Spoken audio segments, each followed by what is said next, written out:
আসসালামু আলাইকুম প্রিয় দর্শক, আপনাদেরকে শুভেচ্ছা আমন্ত্রণ জানাচ্ছি চ্যানেল আই সংবাদে। আর এখনকার সংবাদে আপনাদের সাথে আছে আমি কারুল বাশার।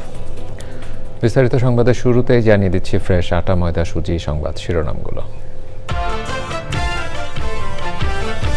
নির্বাচনে সহিংসতা পাল্টা জবাব দিতে জামাত আমিরের নির্দেশ, একটি পক্ষ অ্যাকাউন্ট হ্যাক করে নিজেরাই বাজে কথা ছড়িয়ে সোচ্চার হয়েছে মন্তব্য।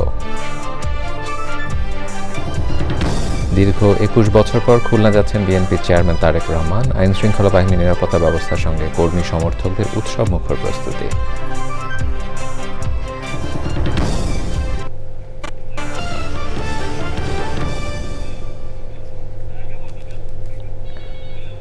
প্রিয় দর্শক, এতক্ষণ সংবাদ শিরোনামগুলো জানাচ্ছিলাম। এখনকার সংবাদ আয়োজন একই সঙ্গে চ্যানেল আইয়ের ইউটিউব চ্যানেল এবং চ্যানেল আইয়ের ওটিটি প্ল্যাটফর্ম আইস্ক্রিনে লাইভ স্ট্রিমিং হচ্ছে।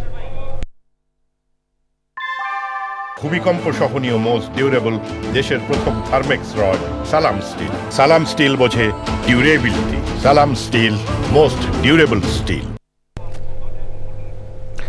শুরুতেই জাতীয় সংসদ নির্বাচন 2026-এর কাউন্টডাউন।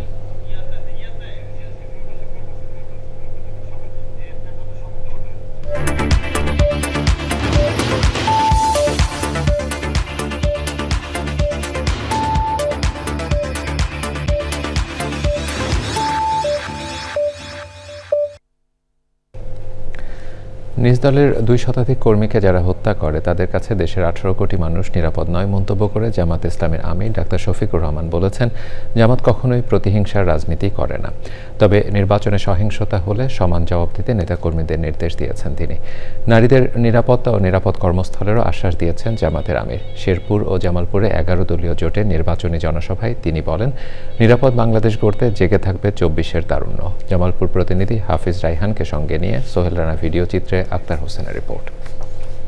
শেরপুরে নির্বাচনী সহিংসতায় নিহত জামায়াত নেতা রেজাউল কর্মীর কবর জিয়ারতের মধ্য দিয়ে দিনের কর্মসূচি শুরু করেন জামায়াতে ইসলামীর আমির ডাক্তার শফিকুর রহমান। শেরপুর শহরের পৌর মাঠে জনসভায় অংশ নিয়ে রেজাউল হত্যার বিচার নিয়ে ক্ষোভ প্রকাশ করেন জামায়াতের আমির। আমি দেখতে চাই যারা খুন করেছে তাদেরকে আপনারা আইনের আওতায় এনেছেন। আমরা এটা উৎসাহিত করব না জনগণ আইন নিজের হাতে তুলে নেয়, এটা কোনো সভ্য সমাজের পরিচয় হতে পারে। জনগণের রায় দেখে একটি দলের মাথা খারাপ হয়ে গেছে মন্তব্য করে জামায়াত আমির বলেন, নির্বাচন নিয়ে কেউ সন্ত্রাস করতে চাইলে সমুচিত জবাব দেওয়া হবে। এখন থেকে পাহারা দেবেন। নির্বাচন নিয়ে কেউ যদি সন্ত্রাস চালাতে চায় তাহলে আল্লাহর উপর ভরসা করে সমান পরিমাণ জবাব দিবেন, বেশি দিতে দেবেন না। তবে নিজে জবাব দেওয়ার আগে অবশ্যই যথাযথ কর্তৃপক্ষ এবং প্রশাসনকে অবহিত করবেন। যদি দেখেন প্রশাসন করছে না আর এটা সন্ত্রাসীদের অভয়ারণ্য হয়ে গেছে, তাহলে তখন আপনার উপর ওয়াজিব হয়ে যাবে সেটা প্রতিহত করা। জামায়াতের আমির বলেন, মায়েদের গায়ে হাত উঠলে বাংলাদেশে বিস্ফোরণ ঘটবে। নির্বাচনী জনসভায় ১১ দলীয় জোটের নেতারা বলেছেন, আগামীর বাংলাদেশ হবে ন্যায় ও ইনসাফের বাংলাদেশ। হামলা চালিয়ে গুজব ছড়িয়ে নতুন বাংলাদেশ গড়ার মিশন বাধাগ্রস্ত করা যাবে না। যারা গণভোটের বিপক্ষে অবস্থান নেবে, আগামী ১২ই ফেব্রুয়ারি জনগণ তাদের লাল কার্ড দেখাবে বলেও মন্তব্য করেন নেতারা। এরপর জামালপুরে জনসভায় যোগ দেন জামায়াত আমির। বলেন, জামায়াত ক্ষমতায় গেলে জনগণের প্রতিটি পয়সার হিসাব জনগণের সামনে উন্মুক্ত করা হবে। এই কথায় হাত দিব না, চুরি করবো না, লুণ্ঠন করবো না, ব্যাংক খালি করবো না, শেয়ার মার্কেট লুণ্ঠন করবো না, ছাপা করবো না, দুর্নীতি করতে দিব না। আল্লাহর মেহরবানিতে আপনাদের এই ভাইয়েরা নির্বাচিত হন, তারা বছরে একবার কমপক্ষে তাদের এবং তাদের পরিবারের সকল সদস্যের তাদের আর্থিক হিসাব নিকাশ জনগণের সামনে উন্মুক্ত করতে বাধ্য। আগামীর বাংলাদেশ গঠনে তরুণ, যুবক ও নারীদের হাতে দায়িত্ব তুলে দেওয়া হবে মন্তব্য করে জামায়াত আমির বলেন, সবাই ন্যায্যতা ও যোগ্যতার ভিত্তিতে কাজ পাবে। Akhtar Hossain, channel I, Jamalpur. দীর্ঘ ২১ বছর পর ২রা ফেব্রুয়ারি খুলনা যাচ্ছেন বিএনপির চেয়ারম্যান তারেক রহমান। তার আগমন উপলক্ষে নগরী নতুন রূপে সাজতে শুরু করেছে। দলীয় প্রধানকে স্বাগত জানাতে এরই মধ্যে সব প্রস্তুতি নিয়েছে বিএনপি। তারেক রহমানের খুলনা সফর উপলক্ষে গোটা মহানগরী নিরাপত্তার চাদরে ঢেকে দিয়েছে আইনশৃঙ্খলা বাহিনী। খুলনা থেকে দানিয়েল সুজিত বোসের রিপোর্ট। খুলনা জেলা ও মহানগর বিএনপির আয়োজনে 2 ফেব্রুয়ারি সকাল 12টায় খালিশপুর প্রভাতী স্কুল মাঠে নির্বাচনী জনসভায় ভাষণ দেবেন দলের চেয়ারম্যান তারেক রহমান। বিএনপি চেয়ারম্যানকে স্বাগত জানাতে উজ্জীবিত দলীয় নেতাকর্মীরা। মিছিল গণসংযোগে ব্যস্ত সময় পার করছেন তারা। তারেক রহমানের নতুন পরিকল্পনা বাস্তবায়নের মধ্য দিয়ে আগামীর বাংলাদেশের নতুন যাত্রা শুরু হবে বলে মনে করেন বিএনপির কেন্দ্রীয় ও স্থানীয় নেতারা। আগামী দিনের তিনি বাংলাদেশের দায়িত্ব নেবে বলে সবাই আশা করছে, তাকে সম্মুখে সচক্ষে দেখতে চায়। উনি একটা নতুন পরিকল্পনা নিয়ে এসছেন এবং যে পরিকল্পনা বাস্তবায়নের মধ্য দিয়ে আগামীর বাংলাদেশের যাত্রা শুরু হবে। বিএনপি ক্ষমতায় গেলে খুলনা অঞ্চলে ব্যাপক উন্নয়ন হবে বলে মনে করেন শীর্ষ নেতারা। তাই দলীয় প্রধানের নির্বাচনী জনসভা সফল করতে ব্যাপক উদ্যোগ নিয়েছেন তারা। এই অঞ্চলের অনেক সমস্যা আছে যেগুলো আমরা তুলে ধরবো এবং তার মাধ্যমেই আমরা আগামী দিনে উন্নয়নমুখী খুলনা দেখতে পাবো ইনশাআল্লাহ। আমরা 10 লাখের উপরের মানুষ এই মাঠে উপস্থিত হবে এবং সেদিন সমস্ত শহর আপনার তারেক রহমানের শহর হিসেবে পরিগণিত হবে, এত লোকের উপস্থিতি হবে। পুরুষদের পাশাপাশি নারী কর্মীরাও মানুষের ঘরে ঘরে ছুটছেন তারেক রহমানের জনসভা সফল করতে। মহিলাদেরকে নিয়ে খুলনার আমরা তার জনসভায় পৌঁছে যাওয়ার জন্য বিএনপি চেয়ারম্যানের খুলনা সফর উপলক্ষে ব্যাপক নিরাপত্তা ব্যবস্থা নিয়েছে খুলনা মেট্রোপলিটন পুলিশ।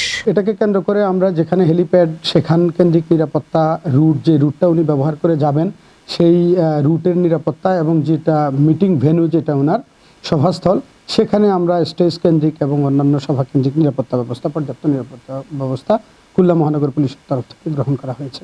সর্বশেষ 2005 সালের 23 মার্চ খুলনায় কর্মী সম্মেলন করেছিলেন বিএনপি চেয়ারম্যান তারেক রহমান। খুলনা থেকে Daniel Sujit Bose, channel I. ছাত্রদলের নেতারা অভিযোগ করেছেন জামাতের আমির আল জাজিরাকে সাক্ষাৎকারে যা বলেছেন এক্স অ্যাকাউন্টে নারীদের অবমাননা করে দেওয়া বক্তব্য তারই বর্ধিত অংশ।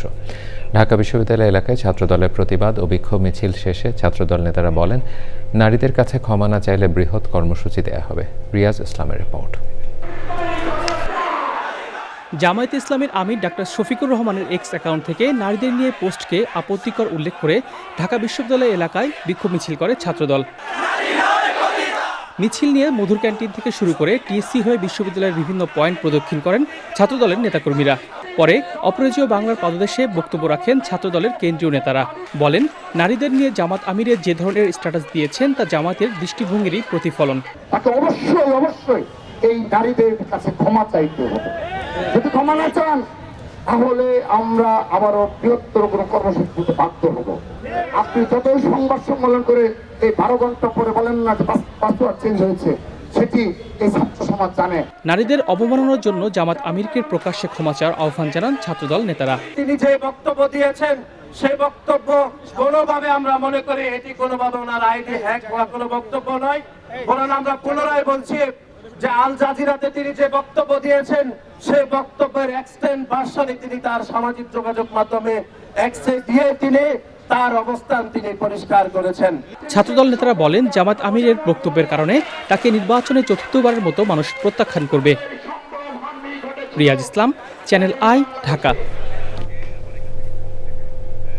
ডিজাইন তো হলো, কিন্তু কোন রড দিয়ে বাড়ি বানাবো? অবশ্যই আকিজ ইস্পাত, কারণ ভালো মানের 500W রডের yield strength 500 MPa, tensile strength 625 MPa আর সর্বোচ্চ গুণগত মানের আকিজ ইস্পাতের টেনসাইল স্ট্রেংথ 700 MPa, অর্থাৎ ভালো মানের রডের থেকেও 12% বেশি। বুঝেছি, এখনই অর্ডার করছি অধিক শক্তিশালী আকিজ ইস্পাত। আকিজ ইস্পাত, কমিটেড টু কোয়ালিটি।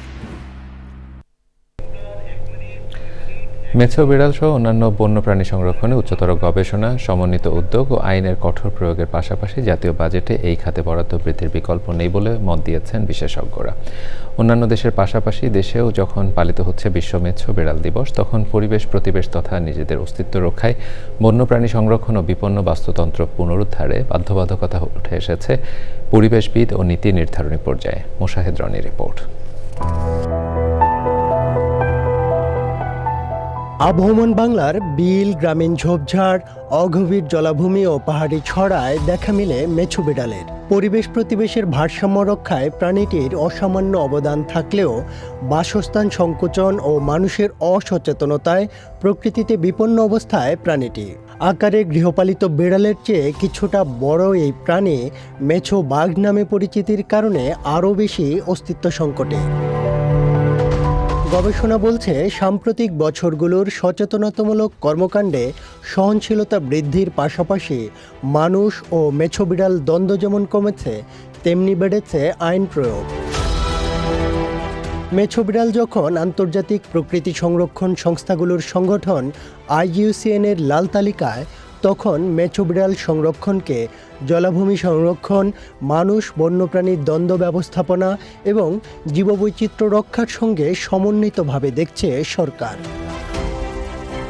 বন্যপ্রাণী সংরক্ষণ ও সুরক্ষা অধ্যাদেশ 2026 অনুযায়ী মেছো বিড়াল হত্যা বাংলাদেশে জামিন অযোগ্য অপরাধ। শুধু তাই নয়, মেছো বিড়াল হত্যা, ধরা, বিষ প্রয়োগ, ফাঁদ পাতা কিংবা যে কোনোভাবে ক্ষতিসাধন গুরুতর অপরাধ হিসেবে গণ্য করা হয়েছে অধ্যাদেশে। মেছো বিড়াল সংরক্ষণ মানে শুধু একটি প্রজাতি রক্ষা নয়, এটি জলাভূমি সংরক্ষণ, কৃষি অর্থনীতি, খাদ্য নিরাপত্তা এবং মানুষের টেকসই ভবিষ্যৎ রক্ষার একটি সমন্বিত প্রয়াস। Mushahid Roni, channel I. প্রদর্শক সংবাদের পর্যায়ে নিচ্ছে একটি বিরতির পরে দেখবেন। দর্শক, আবার আমন্ত্রণ জানাচ্ছি চ্যানেল আই সংবাদে। বিএনপি ক্ষমতায় আসলে ক্রীড়া খাতে বড় বিনিয়োগের পাশাপাশি ক্রীড়াকে রাজনীতিমুক্তও করা হবে। চট্টগ্রামে নবীন ক্রীড়াবিদদের নিয়ে future of sports in Chittagong নামে অনুষ্ঠিত ডায়ালগে একথা জানিয়েছেন বিএনপি স্থায়ী কমিটির সদস্য আমির খসরু মাহমুদ চৌধুরী। বলেছেন, খেলাধুলা যত জনপ্রিয় হবে তত বেশি চাকরি ক্ষেত্র তৈরি হবে। রোববার বিকেলে এই ডায়ালগে আরও বক্তব্য দেন সাবেক ক্রিকেটার তামিম ইকবাল, বিএনপির আন্তর্জাতিক বিষয়ক উপকমিটির সদস্য আমির খসরু মাহমুদ চৌধুরীর ছেলে ইসরাফিল খসরু মাহমুদ চৌধুরী, বিভাগীয় ক্রীড়া সংস্থার সাধারণ সম্পাদক সিরাজ উদ্দিন মোহাম্মদ আলমগীর, জেলা ক্রীড়া সংস্থার সাবেক সাধারণ সম্পাদক হাফিজুর রহমান সহ অন্যরা। কিন্তু এই এনভায়রনমেন্ট যদি আমরা ভালো করে দেখবেন যে 20 মিনিটের জায়গায় কিন্তু সে 22 মিনিট হয়ে আছে। এই 2 মিনিটই কিন্তু একটা অর্ডিনারি প্লেয়ার থেকে বেটার প্লেয়ার করে তুলতে পারে।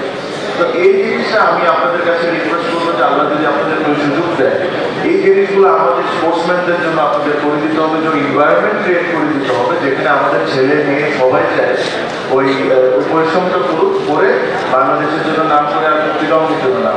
যেটা মনে হচ্ছে যেটা আমাদের যে পরিকল্পনা স্পোর্টস নিয়ে, আপনার কোনো রাজনৈতিক দল স্পোর্টসকে এত বড়ভাবে তাদের রাজনৈতিক পরিকল্পনায় বিগত দিনে এনেছে আমার অন্তত জানা নেই। আপনি স্পোর্টসকে সামনে নিয়ে এসছেন, আমরা স্পোর্টসকে উপরে নিয়ে আসছি, ফ্রন্ট অ্যান্ড সেন্টারে নিয়ে আসছি স্পোর্টসকে। এই জন্য যে আমরা স্পোর্টসকে শুধু স্পোর্টস হিসেবে দেখছি না, স্পোর্টসকে আপনাদের ক্যারিয়ার হিসেবে দেখছি, স্পোর্টসকে আপনাদের বাংলাদেশের অর্থনৈতিক উন্নয়নের দিকে দেখছি। এবারে আন্তর্জাতিক সংবাদ।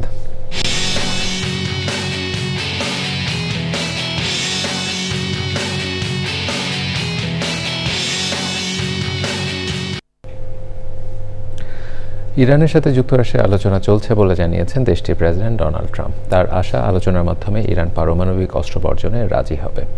ইউরোপের দেশগুলোর সেনাবাহিনীকে সন্ত্রাসী সংগঠন হিসেবে ঘোষণা দিয়েছে ইরান।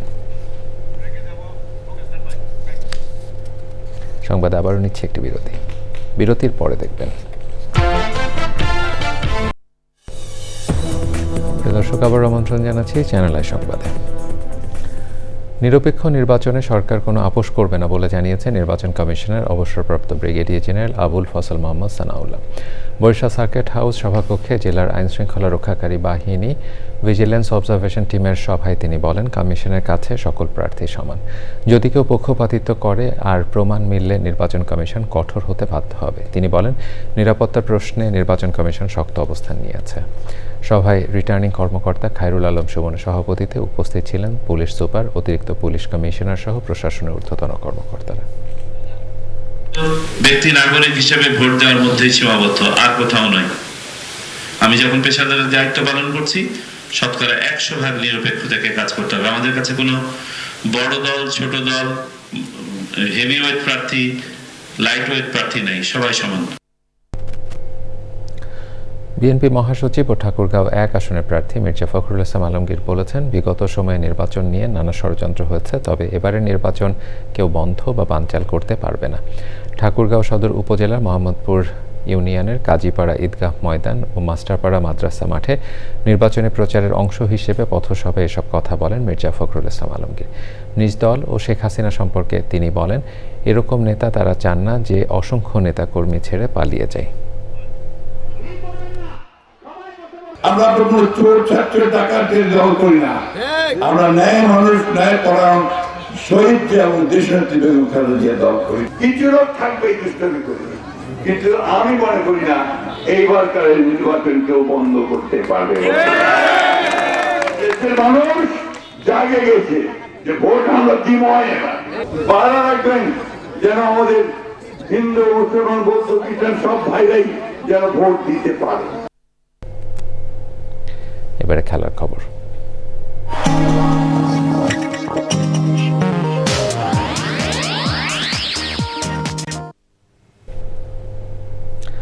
নিরাপত্তা সংখ্যায় টি-20 বিশ্বকাপ খেলতে না যাওয়ার সিদ্ধান্তের পর দেশের শীর্ষস্থানীয় ক্রিকেটারদের নিয়ে নতুন টুর্নামেন্টের আয়োজনের ঘোষণা দিয়েছে বাংলাদেশ ক্রিকেট বোর্ড বিসিবি। 3 দলে ভাগ হয়ে অদম্য বাংলাদেশ টি-20 কাপ খেলবেন লিটন দাস, নাজমুল হোসেন শান্তরা। টুর্নামেন্টে মোট প্রাইজ মানি থাকবে 2.5 কোটি টাকা। সংবাদ বিজ্ঞপ্তিতে বিসিবি জানিয়েছে, অদম্য টি-20 কাপের ম্যাচগুলো হবে 5, 6 এবং 7 ফেব্রুয়ারি। 9 ফেব্রুয়ারি মাঠে গড়াবে ফাইনাল। ধূমকেতু একাদশ, দুর্বার একাদশ ও দুরন্ত একাদশ নামে 3টি দল অংশ নেবে টুর্নামেন্টে। ধূমকেতু নেতৃত্বে থাকবেন লিটন দাস, দুর্বার একাদশের নেতৃত্বে নাজমুল হোসেন শান্ত এবং দুরন্ত একাদশের অধিনায়কের দায়িত্বে দেখা যাবে আকবর আলীকে। টুর্নামেন্টে আইপিএলের আদলে ইম্প্যাক্ট প্লেয়ার নিয়ম ব্যবহারের কথাও জানিয়েছে বিসিবি। প্রতিদিন খেলা শুরুর আগে বিকেল 4টায় থাকবে সাংস্কৃতিক আয়োজন, 6টা থেকে শুরু হবে মাঠের খেলা। সংবাদ শেষ করছি ফ্রেশ আটা ময়দা সুজি সংবাদ শিরোনামগুলো আরও একবার জানিয়ে দিয়ে। নির্বাচনে সহিংসতা পাল্টা জবাব দিতে জামাত আমিরের নির্দেশ। একটি পক্ষ অ্যাকাউন্ট হ্যাক করে নিজেরাই বাজে কথা ছড়িয়ে সোচ্চার হয়েছে মন্তব্য। দীর্ঘ 21 বছর পর খুলনা যাচ্ছেন বিএনপির চেয়ারম্যান তারেক রহমান। আইনশৃঙ্খলা বাহিনী নিরাপত্তা ব্যবস্থার সঙ্গে কর্মী সমর্থকদের উৎসব মুখর প্রস্তুতি। এবং মেছো বিড়াল সহ অন্য বন্যপ্রাণী সংরক্ষণে গবেষণা আইনের কঠোর প্রয়োগ সহ বাজেট বরাদ্দ বাড়াতে বিশেষজ্ঞদের পরামর্শ, বাস্তুতন্ত্র পুনরুদ্ধারে তাগিদ।